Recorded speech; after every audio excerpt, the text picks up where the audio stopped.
Orang itu pasti melihat dirinya lebih berhak daripada orang lain. Kenapa kok iblis itu hasad, Pak? Ya karena dia merasa dia lebih berhak daripada Adam. Dan ternyata Qabil dan Habil pun itu sama masalahnya. Kenapa Qabil membunuh Habil?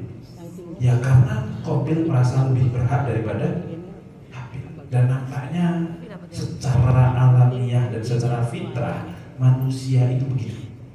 Maka butuh yang namanya aturan. Oke. Kemudian yang berikutnya kita sampaikan juga kesalahan waris adalah bagi waris sejak masih hidup. Karena tidak ada warisan ketika masih hidup. Adanya adalah hibah. Nah, hibah beda aturan dengan warisan. Kalau masih hidup namanya hibah, kalau belum ada hibah sampai wafat barulah disebut sebagai waris. Waris dengan aturan warisannya, hibah dengan aturan hibahnya. Kemudian kemarin kita sampaikan hibah kepada anak-anak dengan sama rata atau bahkan sesuai keinginan pemberi atau orang tua itu diperbolehkan selama hibah itu jelas tidak rancu mana hibah mana warisan. Karena seringkali juga ada orang hibah itu diam-diam. Menurut anak pertama itu hibah, menurut anak kedua bukan hibah. Menurut anak pertama sudah dikasih, menurut anak kedua ini cuma dipinjemin. Karena kalau status harta itu masih milik almarhum, berarti objek waris. Tapi kalau sudah bikin bukan milik almarhum lagi, berarti bukan objek waris. Nah, ini kemarin sudah kita ceritakan panjang kali lebar, kali tinggi bahkan. Sudah banyak lah intinya. Nah, kesempatan kali ini kita akan membahas pembahasan yang berikutnya ya, kesalahan waris yang nomor 4. Kalau tidak salah ini belum ya? Sudah belum? Belum ya? Ya kalaupun belum kayaknya banyak yang lupa juga, jadi apa-apa lah kita ulang kalau belum. Oke. Pertama begini. Di dalam Islam suami dan istri adalah dua badan hukum yang berbeda. Kalau kita analogikan kepada suatu perusahaan misalnya, suami adalah satu badan hukum, istri adalah satu badan hukum yang berbeda. Apa yang dilakukan suami belum tentu menjadi tanggung jawab istri, dan belum tentu juga menjadi ranahnya istri. Sebagaimana apa yang dilakukan oleh istri itu tidak kemudian selalu kesalahan suami. Mereka berdua menanggung beberapa hal, ya, bertanggung jawab atas beberapa hal dan punya hak yang berbeda pula.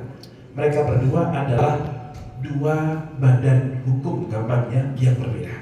Termasuk diantaranya adalah dalam urusan harta.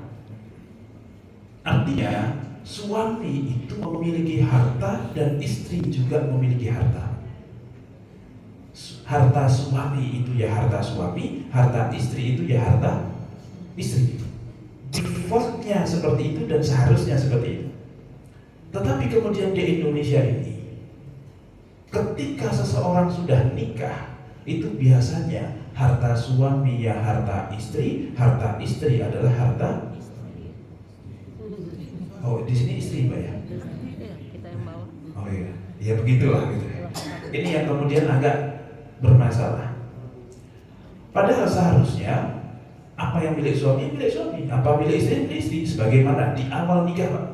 Jenengan dulu masih ingat gak ngasih mahar ke istri berapa itu masih ingat gak? Kalaupun masih ya gak usah cerita berapa, tapi ingatlah gitu. Oke. Pertanyaannya, mahar yang diberikan oleh suami kepada istri itu milik siapa? Atau milik bersama? Oke, milik istri. Harusnya semua harta yang didapatkan setelah menikah itu jelas kepemilikan siapa? Berdua. Terserah, mau berdua, mau bertiga. Loh, kalau isinya bertiga, nah, gitu, kita tidak pernah tahu, Pak. Tapi ini harus dipertegas, harus diperjelas, dan di sini potensi masalahnya banyak. Dan suami istri ketika kemudian membahas masalah harta, karena begini, potensi masalahnya dulu saya sampaikan. Apa potensi masalahnya, Pak? Ahli waris suami dengan ahli waris istri bisa jadi beda. Contoh, suami istri menikah, qadarullah tidak punya keturunan. Maka ketika suami meninggal, istri itu cuma berhak 1/4 dari hartanya suami. Sisanya untuk siapa? Anak-anak. Keluarga suami. Dan ini kalau tidak dipertegas, bisa jadi sebagian harta istri keambil kepada keluarganya suami. Atau sebaliknya, seluruh hartanya suami dianggap itu haknya istri. Nah, ini dua-duanya masalah, dua-duanya zalim. Atau yang kedua gini Pak, suami istri punya anak yang berbeda. Loh, kok bisa punya anak berbeda itu gimana maksudnya? Suami duda menikah dengan istri janda, masing-masing bawa anak. Terus mereka menikah, setelah menikah punya anak lagi. Oke, ahli warisnya suami, yo anaknya suami. Anaknya suami itu anak dengan istri sebelumnya, dengan anak yang baru. Ahli warisnya istri, yo anaknya istri. Gitu. Dan ini potensi masalahnya besar. Atau mungkin mereka menikah, punya anak tapi perempuan semuanya. Ini pun potensinya berbeda. Maka dari itu, pemisahan harta suami istri itu menjadi sangat urgent untuk disampaikan. Terlepas dari suami bekerja, istri tidak bekerja. Karena saya juga tidak terlalu cocok dengan istilah istri tidak bekerja, Pak. Istri tidak berpenghasilan, itu lebih tepat. Karena kalau kerja, ibu-ibu itu kerja nggak Bu? Saat tenang Bu, tenang, kalau saya emosi. Sebelum subuh udah kerja, suami udah tidur, dia masih kerja, ibaratnya begitu. Tetapi berpenghasilan apa enggak? Dan ini nanti sangat berbeda kultur. Dan mungkin kultur tidak masalah dalam Islam, beda-beda. Di Arab sama di Indonesia itu beda jauh Pak. Jadi kalau ngambil anak orang, itu harus dilihat. Kalau anak orang itu terbiasa dilayani satu pembantu, maka suami wajib memberikan satu pembantu. Kalau itu di dalam kitab fikihnya seperti itu. Tapi banyak istri-istri di Indonesia yang menggugurkan haknya dia. Jadi pokoknya suami nyari yang mau diajak susah, kira-kira gitu kan. Padahal itu hak istri. Dan mohon maaf, di dalam pernikahan harus kita fahami apa kewajiban suami, apa kewajiban istri, apa hak suami, apa hak istri. Dan di sini banyak tidak seimbang, Pak. Banyak tidak tersampaikan dengan baik. Contoh, yang wajib menafkahi itu suami atau istri, Pak? Suami. Tetapi saya pernah mendapatkan satu pertanyaan yang miris sekali. Ketika seorang istri kerja di Hong Kong, jadi TKW. Katakanlah gajinya 15 juta yang bisa tersisa. Terus dia biasa ngirim 10 juta Pak. Terus setelah itu dia bilang gini, kalau saya ngirimnya bukan 10 tapi 7 juta saja, itu kira-kira saya zalim gak? Saya disebut tidak menafkahi gak? Padahal yang ngomong istri Pak. Lah terus suamimu ngapain di rumah?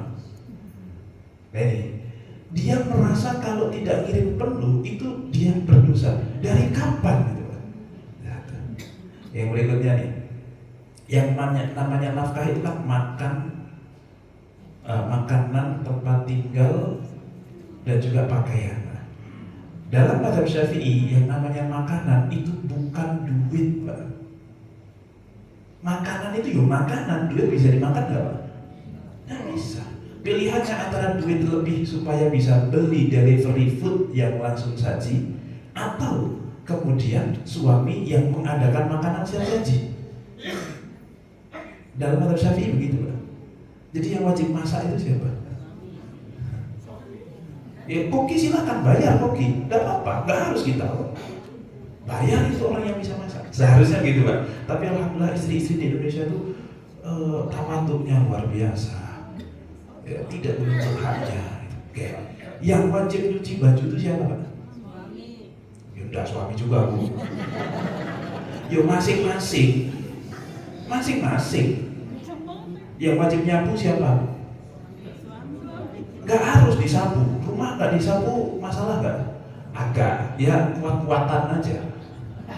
Tapi itu bukan kewajiban spesifik, itu kewajiban istri. Bukan pula kewajiban suami. Yang ibaratnya kayak ngekos bareng satu kamar, piket, udah gitu. Artinya sebenarnya banyak yang bukan kewajiban istri dikerjakan oleh istri, dan sebagian istri dan bahkan suami merasa itu memang kewajiban dia. Tapi ini jarang disampaikan, Pak. Apalagi kalau ustadznya bawa istri, makanya kenapa banyak ustadz tidak bawa istri kemana-mana deh itu, Pak. Karena di bahasa Indonesia Jawanya tuh dipa itu, Pak, malah di rumah juga, gitu Pak, biasanya kan repot. Sebenarnya seperti itu. Maka saya sampaikan tadi, banyak istri itu bukan tidak bekerja tapi tidak berpenghasilan. Nah, tetapi begitu mau ngomongin masalah harta, ini banyak suami istri di Indonesia merasa membicarakan harta dengan suami istri itu tabu. Kenapa tabu? Pertama, rata-rata orang Indonesia itu mengidealkan nikah itu sekali. Ya, nikah itu cuma satu kali. Padahal apakah pasti nikah jenengan itu satu kali, Pak? 2 kali bukan berarti poligami, Bu. Istrinya meninggal, setelah istrinya meninggal kok masih muda, kira-kira kawin lagi nggak, Pak? Itu yang laki-laki. Gak usah laki-laki. Misalnya istrinya suaminya meninggal duluan, terus istrinya masih muda, kira-kira potensi menikah lagi atau tidak?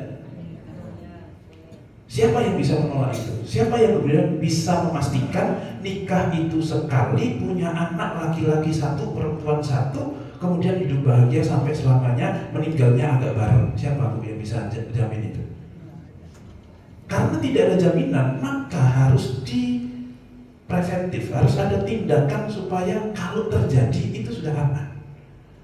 Gitu.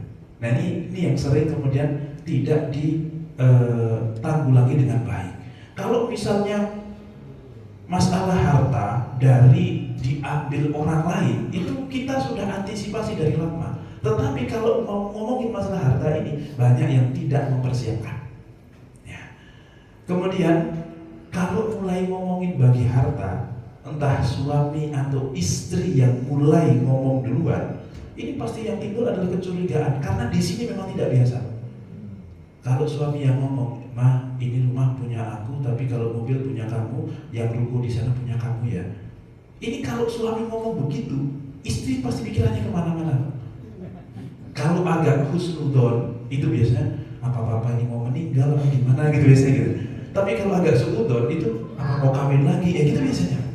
Padahal ini tentang menjelaskan harta, yang mana kadang itu penting. Oke, kalau nikah sekali tok, kita ngomong endingnya, nikah sekali tok, punya anak sudah laki-laki dan perempuan, terus meninggalnya nggak begitu lama jaraknya, kemudian tidak ada yang meninggal duluan dari anaknya, itu mungkin tidak menjadi masalah, mungkin tidak menjadi masalah, Pak.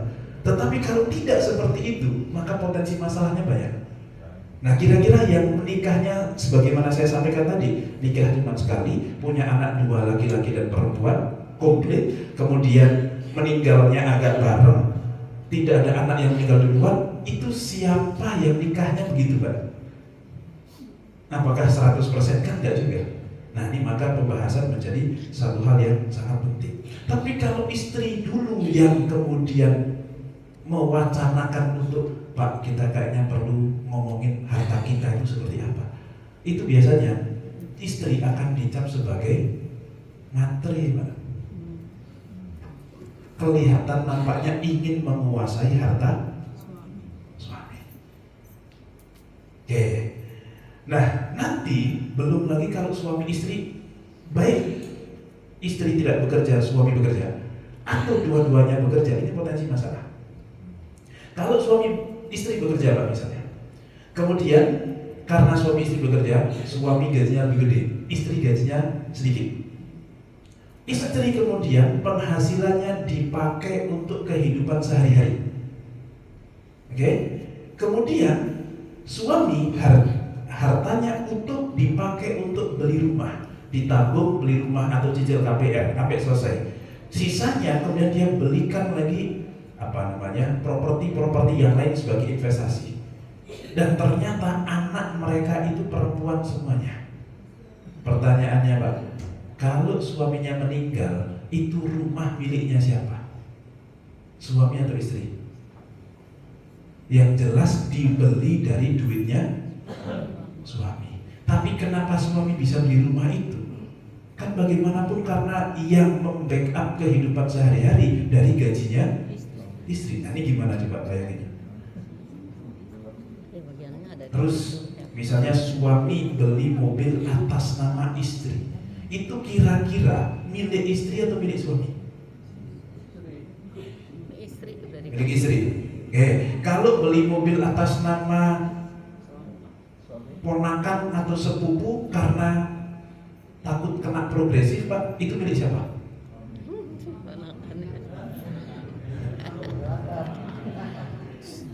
Mulai sadar potensi masalahnya, Pak ya.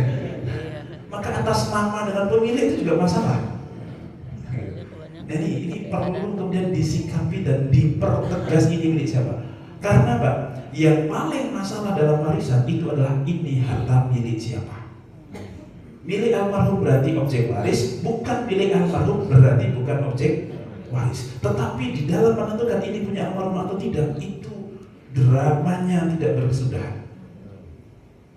Ya, terlebih tadi, misalnya suami istri nikah, punya anak 3. Suami meninggal.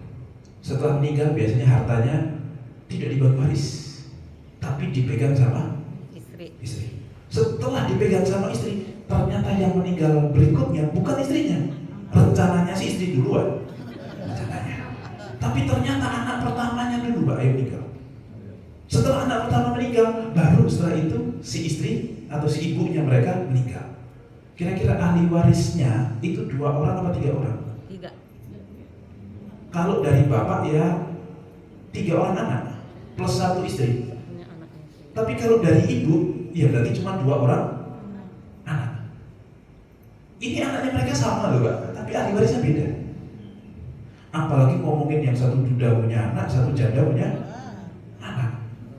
Terus yang punya rumah, ada satu kisah begini juga. Duda punya anak, seorang suami punya anak 2 orang anak ini kemudian sudah punya rumah, Pak.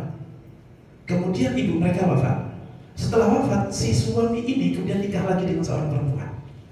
Ketika menikah lagi dengan seorang perempuan, dia beli rumah di saat itu. Setelah itu, dengan perempuan ini punya anak lagi 3. 1, 2, 3. Terus suami ini meninggal. Pertanyaannya, rumah yang dimiliki oleh sang suami itu hak warisnya jatuh kepada 3 orang anak dari istri barunya atau kepada kelima-limanya? Kelima-limanya. Oke, tapi anak-anak dari istri kedua ini protes kok, Pak? Potensinya ada nggak untuk protes? Tapi kan dia nggak tahu-tahuan, Ustaz. Beli rumah, beli ini itu kan ketika bersama ibu saya. Ada potensi, padahal itu anaknya bukan? Anak nomor 1 dan 2 itu anaknya almarhum atau bukan? Ya karena ke anaknya almarhum ya berarti ahli warisnya almarhum. Tapi harta almarhum yang mana? Rumah ini punya almarhum atau sebagian punya istrinya? Oke, terus kemarin ada kasus lagi begini. Banyak istri itu tidak jelas pemberian dari suaminya. Suami itu juga sama, tidak jelas hartanya. Karena banyak suami-suami di Indonesia ini kalau terima gaji itu terima kasih saja. Apa itu terima kasih? Terima gaji langsung kasih istri, kan gitu, Pak. Lewat saja. Sampai dia kalau mau minta uang bensin itu minta istri. Pertanyaannya, uang yang dipegang istri itu milik istri atau milik suami? Suami istri. Karena ini nanti konsekuensinya banyak nih. Kalau itu kok milik istri, ternyata istri ngolahnya baik, di manajenya baik, kemudian dari uang itu dia bisa belikan tanah. Berarti tanah itu milik siapa? Berdua. Kalau itu milik istri, kalau memang uang itu milik istri, berarti milik istri. Tapi kalau itu uang suami, cuman istrinya memang pintar beliin tanah, pintar manage ya, tidak boros, tidak lapar mata, itu milik suami atau milik istri? Berdua. milik suami. Tapi yang ngoyo minit siapa? Nah ini, jadi milik siapa itu? Kalau dua-duanya porsinya berapa? Porsinya berapa antara suami dan istri? Ini bukan antara anak Pak, berarti bukan 2:1 ini. Ya setengah-setengah, oke setengah-setengah itu dasarnya apa? Makanya nggak apa-apa, rancu begitu nggak apa-apa, tapi tolong disepakati, terutama kalau masih ada dua-duanya. Dan tolong ngomongin harta ini bukan hal yang tabu. Wis ngomongin saja, Ma berarti rumah ini milik siapa? Ya kita 50-50 kali ya. Enak aja 50-50. Tanahnya tanah dari emak aku kok, kamu cuma bangunin doang. Yang 50-50 itu bangunannya, tanahnya punya aku semua. Bisanya istri bilang begitu. Iya sudah silakan Pak. Bisa apa jenengan? Ibaratnya. Ya pokoknya apa yang ada dipertegas. Bisa jadi juga pemberian hadiah kepada istri. Misalnya suami beli kalung 15 gram untuk istri. Maka harta itu punya suami atau punya istri? Kalau itu hampir-hampir gampang Pak identifikasinya. Oke. Setelah itu suami beli kulkas, bawa pulang ke rumah. Kulkas nggak punya STNK Pak. Itu punya suami atau punya istri? Jadi kan kita juga nggak pernah tahu Pak punya siapa Pak. Beli aja. Akhirnya istrinya nanya, dan orang Arab kalau suaminya beli sesuatu itu beliau menanyakan, ini punya siapa? Itu di Arab, makanya mudah, itu lebih mudah. Dan orang Arab, istri tidak pusing masalah duitnya suami. Suami punya berapapun, yang penting nafkah kepada saya selesai, terserah. Di satu sisi ini, kalau gajinya suami kegedean, ada kekhawatiran istri nanti dibelanjakan ke tempat yang lain. Bisa jadi ada pos-pos yang lain ini, kan gitu kan. Tetapi di sisi yang lain, kalau gajinya sedikit, istri gak ikut pusing. Jadi masalah duit itu bukan tanggung jawab istri. Ya terserah kamu mau cari utangan kemana, itu urusan kamu. Urusan kita tahunya pokoknya kita dapat nafkah titik. Bukan sebaliknya, kalau duitnya dikit, istri gak mau ikut urusan, tapi kalau duitnya banyak, pengen tahu semuanya. Ini juga gak proporsional yang seperti ini. Ya. Nah kurang lebih seperti itu. Jadi misalnya suami beli kulkas, terus istri nanya, Pak ini punya siapa? Ya karena kan ini ulang tahun pernikahan, ya wis ini punya kamu deh, hadiah dari papa. Itu kalau perlu catat Pak. Tanggal sekian, bulan sekian, papa beli kulkas dihadiahkan buat istri. Tanda tangan Pak serah terima. Gitu. Hibah. Habis itu beli TV. Oh ya, kalau ini ulang tahun kamu. Habis itu beli lagi mobil. Pak, kalau mobil ini punya siapa Pak? Kalau ini punya papa. Tapi kamu pakai boleh. Gitu. Tegas dan jelas Pak. Kalau perlu malah dikasih stiker. Yang punya mama kasih tempelan mama. Yang punya papa kasih papa. Jadi kalaupun terjadi, nggak usah ngomongin kematian Pak. Kalaupun terjadi perceraian, itu sudah jelas mana harta suami, mana harta istri. Sudah tidak akan berkepanjangan lagi. Gitu. Nah, kalau nanti potensinya adalah suami meninggal, kalau tidak dibagi waris, ya biasanya warisan akan dikuasai oleh istri atau suami karena ketidakjelasan itu. Suami meninggal, istrinya masih ada. Itu biasanya hartanya akan dikuasai oleh istri. Padahal di situ ada hak anaknya. Kalau anaknya kok masih kecil belum balik, berarti anak itu anak apa Pak? Anak yatim. Kemudian istrinya biasanya masih muda, habis masih muda dia kawin lagi dia pakai rumah dari tinggalan suaminya. Padahal itu milik siapa? Ya bisa jadi milik anak yatimnya itu. Maka Pak, yang makan harta anak yatim itu bukan Pak RT. Pak RT gak ada akses. Pak Lurah apalagi. Siapa yang punya potensi? Malah ibunya sendiri. Suami baru ibunya sendiri. Bisa jadi seperti itu Pak. Itu kalau masih kecil. Kalau sudah tua anaknya,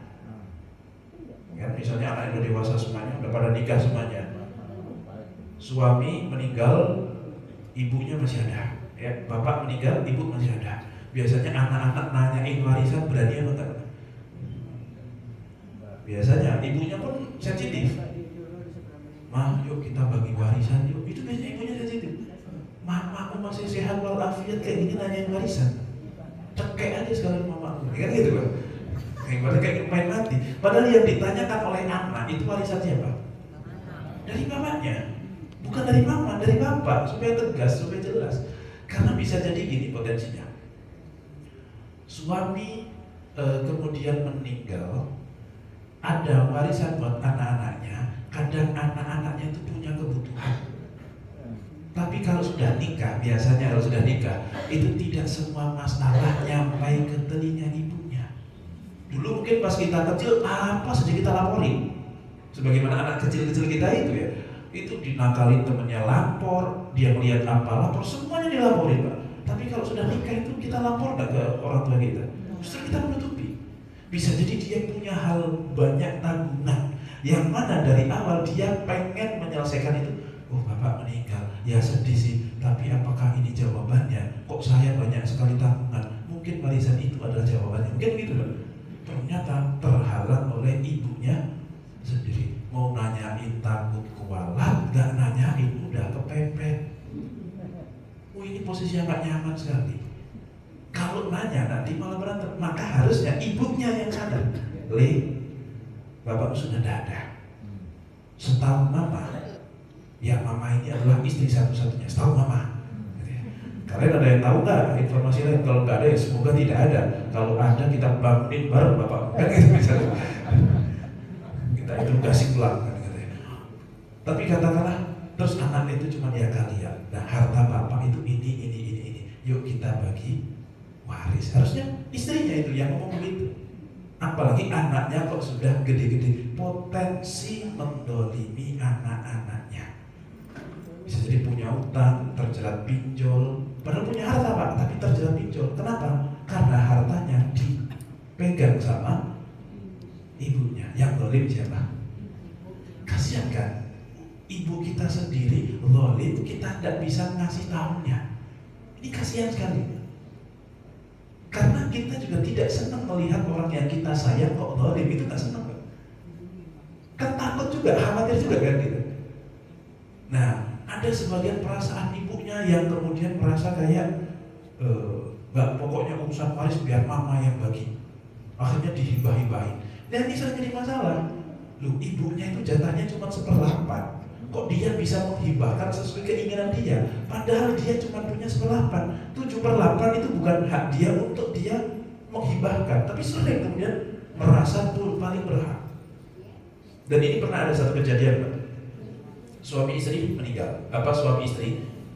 Istrinya itu adalah anak juragan tanah orang Kuningan, Jakarta.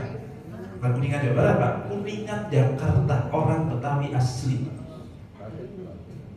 Tanahnya ya kalau sekarang semeter silahkan Mbak cari sendiri harganya berapa. Ya 80 plus per meter. Di sana 80 meter Pak, 80 juta cuman bisa bikin toilet Pak. Bayangin. Di sini udah lumayan kan dapat berapa meter Pak. Kemudian yang meninggal duluan adalah istrinya. Suaminya orang kampung, orang Jawa. Yang kesini modal dengkul doang. Nah, mereka berdua nikah. Setelah menikah istrinya meninggal duluan, punya anak banyak, ya mungkin 5 atau 6 gitu.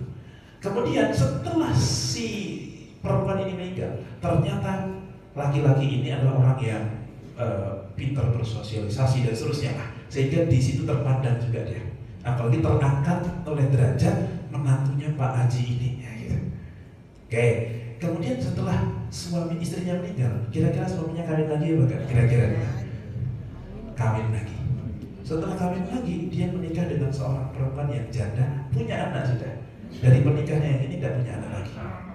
Setelah itu, ya, seluruh harta dan tanah itu dikuasai dan seolah-olah semuanya milik si laki-laki ini. Setelah seolah-olah milik si laki-laki, ternyata suami ini meninggal. Setelah suami ini meninggal, tanah ini menjadi seolah-olah punya istri barunya. Kemudian ketika si istri barunya ini meninggal, seolah-olah menurut anaknya, ya itu kan punya mama kami, bukan mama kalian. Bergeser begitu kan? Bukan tidak punya hak, tapi ada ukurannya. Nah, potensi masalahnya mulai kelihatan ya. Nah, ini makanya harus kemudian dipertegas siapa milik siapa. Ya, nah, jangan sampai kok ibu kita yang menzalimi. Maka seorang perempuan harus sadar, oh ini bukan harta saya, ini harta suami saya. Oh suami saya punya anak, saya harus sampaikan kepada anaknya. Oh suami saya punya saudara, anak saya cuma perempuan saja. Ya wis, berarti milik saudaranya. Oh suami saya punya anak yang bukan dari saya juga, itu juga hak dia juga. Meskipun harta itu kemudian dimiliki atau dibeli hasil dari pernikahan berdua. Makanya harusnya harta suami dan istri perlu dipisah supaya tidak ada yang katut saling masuk gitu. Kemudian kesalahan yang berikutnya adalah menunda pembagian waris. Tidak ada aturan kapan waris harus dibagi, tetapi semakin ditunda potensi masalahnya semakin besar. Saya kasih contoh gini Pak. Kasus yang sering terjadi bukan masalah dengan pernikahan, tapi masalah karena mudanya saja. Suami istri menikah punya anak 5, 4 sudah punya rumah sendiri atau tinggal pisah, entah kontrak entah punya rumah sendiri, 1 tinggal bersama ibunya. Kebetulan suaminya udah wafat. Oke, tinggal bersama ibunya. Tinggal bersama ibunya ini 1 atas nama nungguin ibu, 2 ya mungkin memang tidak terlalu punya uang untuk beli rumah, sehingga masih tinggal bersama ibunya. Padahal rumah itu milik suaminya. Berarti itu hak siapa Pak? Hak seluruh ahli waris kan? Oke. Kemudian di 3 tahun pertama anak paling bungsu yang tinggal bareng ibu itu merasa bahwa ini memang milik bersama. Tetapi kemudian 3 tahun berikutnya kok dari abang-abangnya gak ada yang nanyain sama sekali. Kok kayaknya gak ada yang merasa ini adalah rumah mereka. Kok seolah-olah kayak jadi milik dia. Dia akan mulai renovasi dikit-dikit. Wah ini kurang. Kan bagaimanapun punya keinginan untuk berubah. Setelah dirubah, kok kayak ada yang protes, ada yang peduli. Bayar pajak juga kita mulu. Akhirnya dia agak berani renovasi besar. Setelah berani renovasi besar Pak, tanpa kompromi sama anak-anak yang lain, tanpa sadar bahwa itu milik yang lain. Karena kadang begitu, awalnya tidak merasa punya hak, tapi kok didiamkan saja, lama-lama merasa punya hak. Akhirnya setelah 10 tahun direnovasi cukup banyak, atau 15 tahun bahkan, dia yang memaintenance, dia yang apa segala macam. Tiba-tiba ibunya meninggal. Pas ibunya meninggal ini, kemudian anak yang lain nuntut jatah warisan dari rumah tersebut. Kira-kira bisa langsung dibagi waris atau tidak? Mau langsung bagi waris, anak-anak yang lain nuntut bagi waris, itu salah atau benar?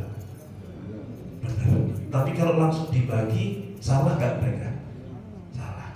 Tapi kalaupun mau menentukan, si anak yang paling bungsu pasti bilang, Bang, ini udah aku renovasi habis sekian banyak. Kurangi itu dulu baru bagi waris. Hitungnya gimana? Ada depresiasi segala macam, ada inflasi segala macam.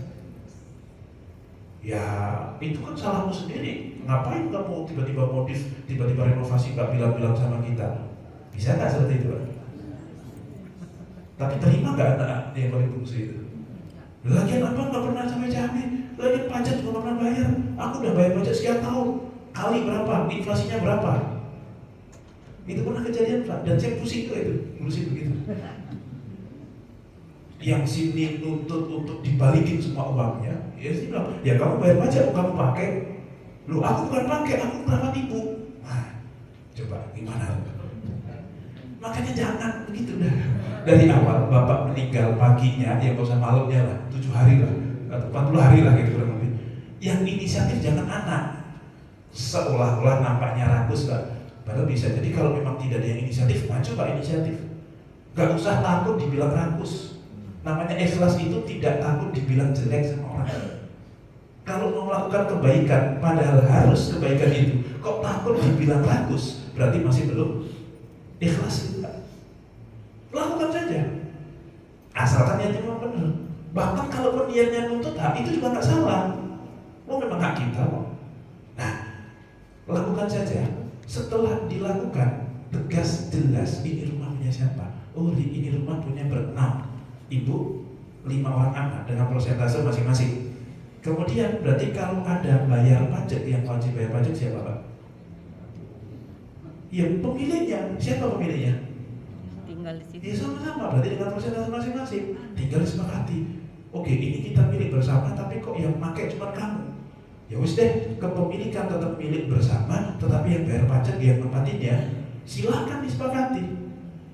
Kalau sudah dari awal berdasarkan kesepakatan, itu kesananya gampang Pak. Terus kalau misalnya si adik paling bungsu merasa, wah ini udah parah nih perlu direnovasi, siapa yang perlu renovasi Pak? Aslinya kewajiban dan hak bersama, tinggal disepakati. Ya wis deh, karena kamu yang tinggal di sini, kami bantu 50%, sisanya kamu ya. Tapi ini tetap milik bersama dengan porsi yang sama. Oke, misalnya. Kan clear kesananya itu aman, tercatat semua. Ini, jadi jangan sampai kok kemudian ada akad yang tidak jelas. Kemudian yang berikutnya, menunggu laku dijual. Ini agak cepat saja Pak. Bagi waris bukan bagi duit. Bagi waris bukan kemudian jual rumah dapat duit kawin lagi, bukan gitu Pak. Bagi waris adalah bagi harta yang ditinggalkan oleh almarhum. Hartanya berupa rumah, ya rumah itu kita bagi. Lah tapi rumahnya kecil, masa dibagi kayak kue gitu. Berarti masing-masing cuma dapat 4 meter kali 4 meter loh. Cuma dapat 2 kali 2, 4 meter doang. Nggak bisa ngapa-ngapain kita di 4. Bukan begitu Pak. Tidak harus seperti itu. Pokoknya rumah ini milik bersama. Yang punya saya yang bagian mana? Nggak harus ditentukan bagian yang mana. Pokoknya itu rumah punya kita bersama. Saya punya 20%, kamu 20, kamu 20, kamu 20, kamu 20. Misalnya gitu Pak. Ya wis, dari 20% itu, kalau rumah mau disewakan, berarti yang dapat siapa? Bagi. Ya masing-masing dapat dengan persentasenya. Gitu. Intinya bagi waris cuma menentukan siapa pemilik selanjutnya. Ini rumah dulu punya bapak, tapi bapak sudah almarhum. Sekarang milik siapa? Punya istri sekian persen, punya anak pertama sekian persen, anak kedua sekian persen, anak ketiga, keempat, kelima sekian persen. Itulah bagi waris. Sampai di situ selesai. Itu sudah selesai bagi waris. Masalah terus harta ini mau diapain, kebetulan nempel bareng nggak bisa dipisah, itu sudah bukan rapat ahli waris, itu namanya rapat stakeholder, rapat pemilik saham. Mau diapain? Monggo misalnya, wah punya saya bayar ini saham saya 20%, sekian juta, oke saya bayarin, oke berpindah ke pemilikan. Gampang tak Pak? Begitu saja. Oh punya kamu, oke saya bayarin juga. Tapi yang ini dibayarin tahun 2010, yang ini tahun 2015, harganya bisa berbeda Pak. Kalau misalnya tanah, ya sudah, tidak apa-apa. Terus tiba-tiba 2020 kena gusuran tol. Dulu harganya per meter 2 juta, pas membeli dari adiknya, pas kena tol per meter jadi 12 juta.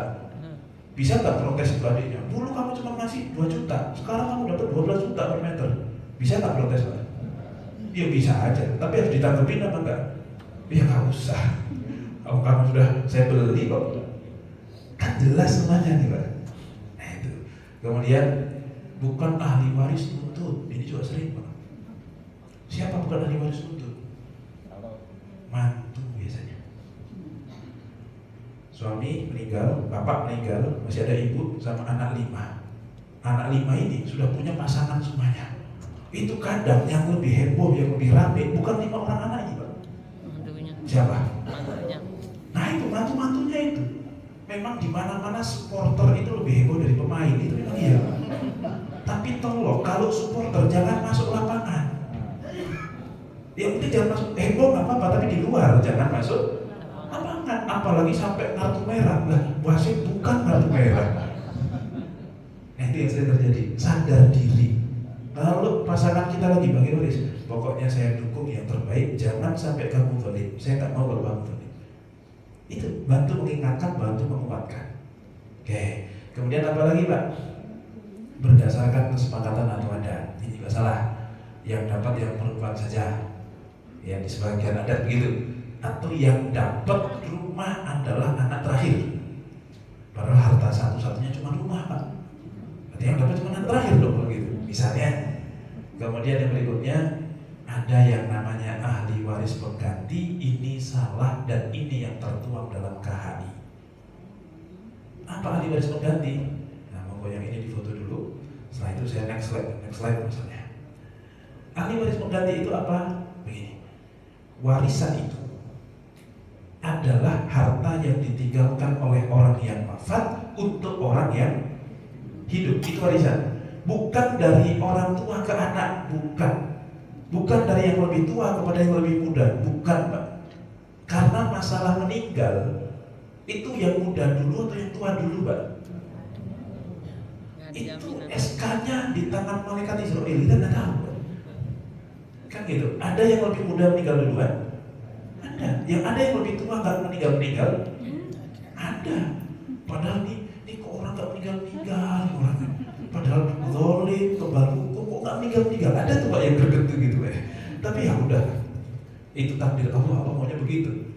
Kadang jin diciptakan, iblis diciptakan itu untuk uji manusia. Ya kadang iblis itu nggak dari jin doang ya. Ada yang orang kayak iblis juga ada kan gitu. Ya anggap saja itu seperti itu. Ya, ahli waris pengganti itu seperti apa? Begini. Ini bukan almarhum ya, calon almarhum. Misalnya Pak Abdullah, Pak. Pak Abdullah punya anak dua, satu Dadang, satu Asep. Misalnya contoh saja Pak, mohon maaf kalau ada kesamaan nama. Dadang sama Asep. Dadang anak pertama, Asep anak kedua. Dadang udah nikah punya anak, Asep udah nikah punya anak. Ternyata yang meninggal duluan bukan Pak Abdullah, tapi yang meninggal duluan Asep. Atau Dadang saja Pak, Dadang aja ya. Dadang, enggak Asep. Yang meninggal duluan Dadang gitu ya. Yang meninggal duluan Dadang. Maka nanti pas Pak Abdullah wafat, itu si Dadang bukan ahli waris, Pak. Karena dia meninggal kan. Justru dulu pas Dadang meninggal, dia mewariskan kepada bapaknya dan kepada anaknya. Oke, ahli warisnya Pak Abdullah pas nanti meninggal siapa? Cuman si Asep menjadi ahli waris tunggal. Kenapa? Karena abangnya dia, si Dadang, udah meninggal duluan. Maka dari itu kemarin saya sampaikan, Pak, cara dapat warisan banyak itu gampang. Meninggallah paling terakhir, Pak. Itu pasti dapat warisan banyak. Itu caranya begitu. Nah, masalah kiat supaya meninggal terakhir bagaimana? Nah, itu silahkan cari sendiri. Tapi itu kuncinya. Oke, tetapi di Indonesia kemudian dirubah. Si Dadang ini kemudian diwakili sama anaknya ketika Pak Abdullah wafat. Nah, ini yang disebut ahli waris pengganti dan ini yang salah. Tapi kasihan dong anaknya si Dadang. Udah ditinggal bapaknya duluan, pas kakeknya meninggal nggak dapat apa-apa. Kasihan nggak, Pak? Padahal punya dia. Kasihan. Kalau seperti itu, kalau kita melihatnya seperti itu. Kalau kita melihat yang kaya Pak Abdullah, tapi kalau yang kaya si Dadang jadi artis, ya kan? Pak Dadang, misalnya gitu ya, jadi artis ya. Gara-gara nyanyi itu Pak, misalnya. Jadi kaya, pas dia kaya meninggal, hartanya misalnya 100 M, itu bapaknya dapat 6/6. Ya katakanlah 1/6 itu 15 M, Pak. Terus anaknya dapat berarti berapa? 85 M. Anaknya dapat 85 M. Nah, kira-kira nanti pas Pak Abdullah wafat, itu kan udah dapat 15 M dari si Dadang anaknya. Nah, cucunya atau anaknya si Dadang udah dapat 85 M. Kemudian nanti Pak Abdullah wafat dengan kekayaan 15 M. Kira-kira anaknya si Dadang ini protes nggak, Pak? Nah, udah ambil aja Pak. Diambil sama Asep yang memang anaknya Pak Abdullah, meskipun hartanya dari si Dadang. Ya itu urutannya begitu Pak, udah nasibnya begitu. Karena kalau nanti yang meninggal duluan adalah Asep, beda cerita lagi. Jadi meskipun punya kakek yang sama, nasibnya beda aja udah. Itu udah rezeki dari sana, Pak. Karena bisa jadi gini, perasaan dulu pas kuliah saya lebih pintar deh, dia nyontek saya mulu. Giliran pas interview kerja dia yang keterima, saya enggak. Mau protes ke siapa, Pak? Apakah bilang terus, wahai Pak HRD, dia itu dulu nyontek saya, percaya nggak itu HRD Pak? Iya, ya udah. Atau mungkin ini, pinter, perlete, kaya, aktif organisasi, seneng sama cewek, nembak ketolak. Yang gak terima orang yang culun, biasa aja, agak nggak pinter, bisa apa? Ya beda nasib, udah selesai Pak. Terus udah gitu ternyata mertuanya kaya, terusin usaha mertuanya. Yang ini harus berjuang dari awal. Ini udah nasib udah. Mau protes sama siapa? Padahal alma mater sama lebih pintar lagi. Maka meskipun cucu dari satu orang yang sama, beda nasibnya, beda saja sudah. Kalau mau protes ke bapaknya. Pak, kok meninggal duluan? Harusnya belakangan Pak. Pak Asep aja dulu, Om Asep dulu aja yang meninggal. Karena kalau Om Asep yang meninggal, hartanya semuanya ke Bapak. Setelah Bapak meninggal, datang ke saya semua. Kan gitu Pak? Kurang lebih begitu. Jadi ini adalah yang salah. Baik, Allah a'lam bishawab. Ini adalah 10 kesalahan waris yang kemudian harus kita antisipasi karena potensi menjadi masalah. Sehingga harta itu kalau diilmui jadi berkah, tapi kalau nggak diilmui jadi fitnah. Anak pun kalau diilmui jadi berkah, kalau tidak diilmui jadi fitnah. Allahu a'lam bishawab. Saya kira cukup untuk materinya. Mohon maaf, masih ada waktu bantah. Kalau saya silakan kalau mau tanya. Silakan. Satu pertanyaan. Silakan. Karena waktu udah siang, silakan satu pertanyaan. Singkat dan jelas.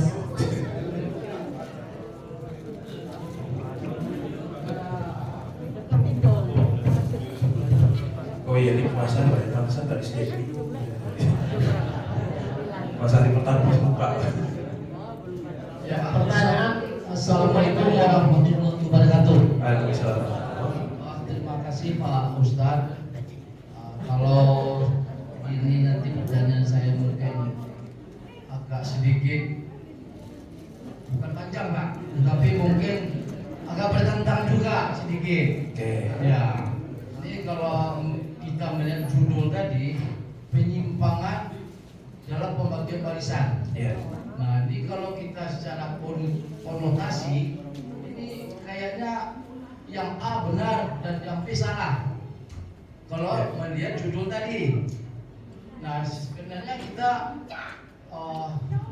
mungkin juga tidak lupa bahwa negara kita ini kan negara Pancasila dengan 38 provinsi, 6.000 pulau-pulau dan 560 itu adalah suku. Nah, kita mungkin kalau lihat di warisan, mungkin kita di tiap daerah, ya mungkin saya dari orang Minang Pak. Oke. Nah, ini kalau melihat daripada kata-kata apa istilahnya tadi pembagian warisan yang menurut tadi hadis tadi bahwa laki-laki itu adalah 23. Mungkin di negara kita ini kan ada 3 hukum Pak, hukum pemerintah, hukum Islam, dan hukum adat. Nah, jadi saya merasa sebenarnya nggak ingin bertanya, tapi ini judulnya masalah penyimpangan tadi. Jadi seolah-olah nih orang Minang, orang Batak itu salah. Oke. Ya, bisa ditangkap Pak. Saya tangkapin. Oke. Ya, Pak ya. Yeah. Nah, kemudian di sana juga kita mengenal Minang itu kan matriarkat. Artinya seluruh warisan itu banyaknya jatuh ke perempuan. Oke. Saya Termasuk perkawinan juga. Nah, jadi rasanya tadi oke, silakan. Siap. Pak Ustadz dipersilakan. Apa? Begini Pak. Oh, belum selesai udah disisihkan. Oke. Iya, jadi karena gitu Pak. Oke. Iya. Moderatornya gimana sih nih? Iya Pak. Ya, ini kan masalahnya kan enak nih Pak. Ini Ustadz nih bagus nih warisan. Jadi sehingga hal-hal kayak begini Pak, kalau misalnya katakan penyimpangan tadi juga, waduh, orang Minang ada di Jakarta ini banyak banget. Oke. Ya, ada Pak. Terima kasih Pak. Jangan Siap. kata penyimpangan ini kalau bisa diganti aja misalnya. Siap. Secara hukum Islam penyimpangannya penyimpangan ini aturan secara Islam ini. Oke. Terima kasih Pak Ustaz. Assalamualaikum. Merdeka. Salam. Merdeka. Begini Pak. Islam tidak alergi dengan adat, tapi tidak semua adat bisa diakomodir. Di Jawa ada orang pakai kemben cuma segini untuk perempuan.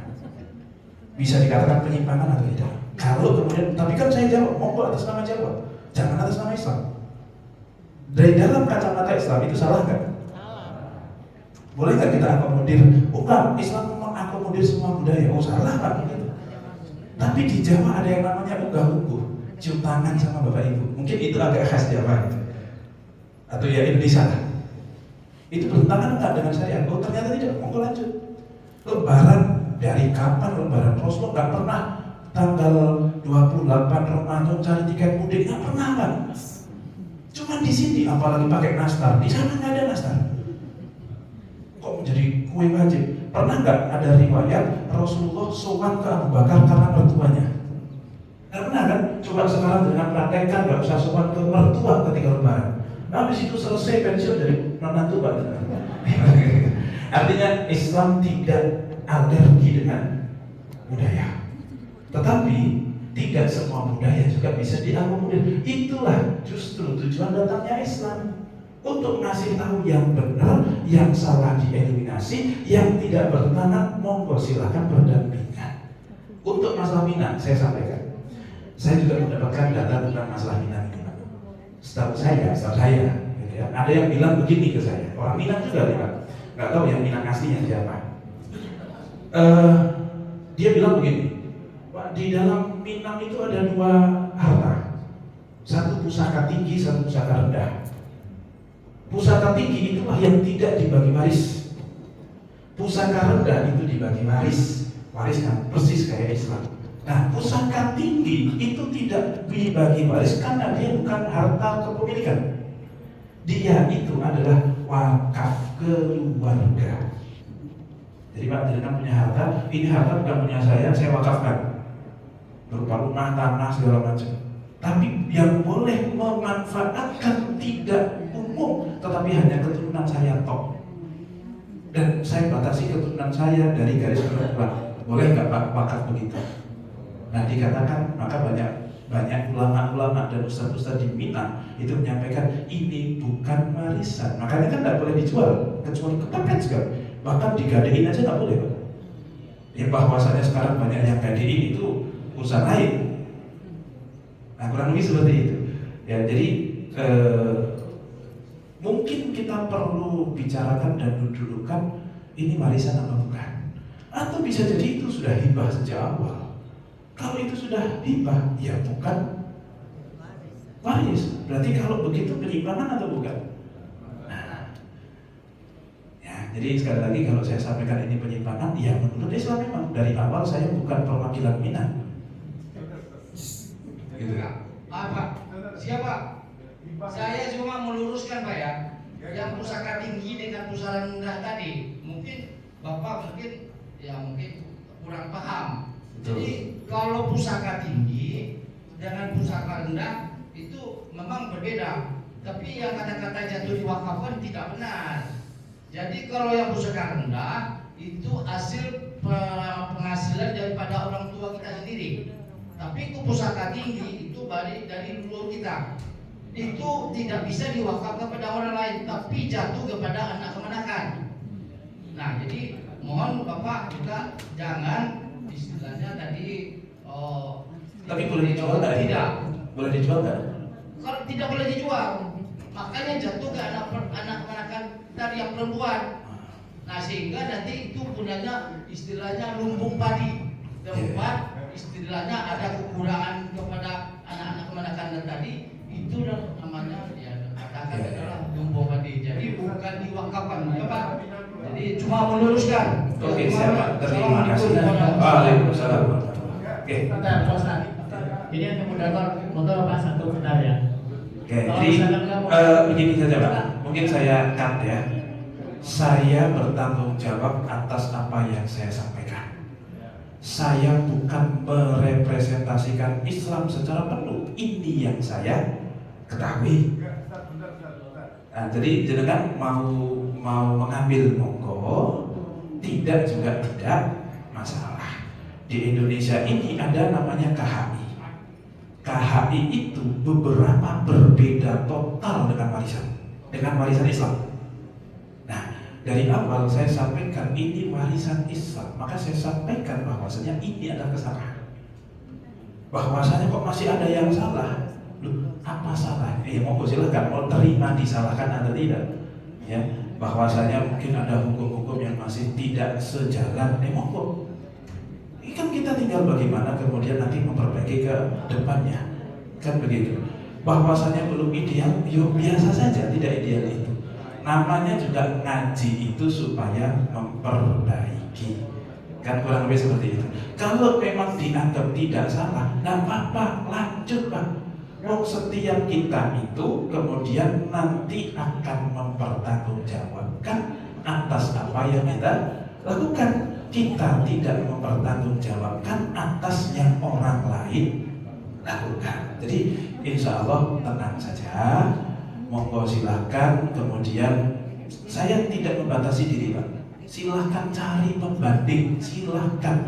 Karena jenengan itu tidak mungkin bisa ngaji hanya kepada satu orang, dan kecuali cukup kepada Rasul. Oke. Tapi kalau sudah level sahabat saja, itu kadang ada yang Abu Bakar tahu, Umar nggak tahu Pak. Ada yang Umar tahu, Abu Bakar tidak tahu. Maka apalagi sudah level kita ini sudah sangat jauh sekali, maka monggo cari pembanding. Saya tidak mengatakan ini satu-satunya yang benar, ya monggo silahkan juga. Tapi yang jelas untuk yang saya sampaikan ini saya akan mempertanggungjawabkan, dan karena setahu saya ya inilah yang kemudian benar. Kalau ngomongin ini Islam, gitu. Ya, jadi terlepas dari kemudian ini, oh ternyata kok berarti berbeda dong, berarti kita salah dong. Ya kalau menurut Islam yang saya sampaikan ini ya begitu. Ya kalau memang oh itu berarti bukan Islam, ya monggo silakan. Gitu saja. Oke, baik, mungkin cukup itu ya. Kita cukupkan kajian kita pada kesempatan hari ini. Mohon maaf jika ada kesalahan kata, mohon maaf jika ada hal-hal yang kurang berkenan. Ya semoga Ramadan kita ini tetap berkah, tetap bisa kemudian mendapatkan pahala yang maksimal. Semoga kita semuanya diberikan ilmu yang manfaat, berkah, sehingga bisa membuat apa yang kita miliki di dunia ini, entah harta, entah anak, bernilai pahala di sisi Allah, bukan kemudian memberatkan di mizan, di timbangan kita insya Allah. Baik, mungkin cukup itu dari saya. Kurang lebihnya mohon maaf. Billahi taufiq wal hidayah. Wassalamualaikum warahmatullahi wabarakatuh. Waalaikumsalam warahmatullahi wabarakatuh.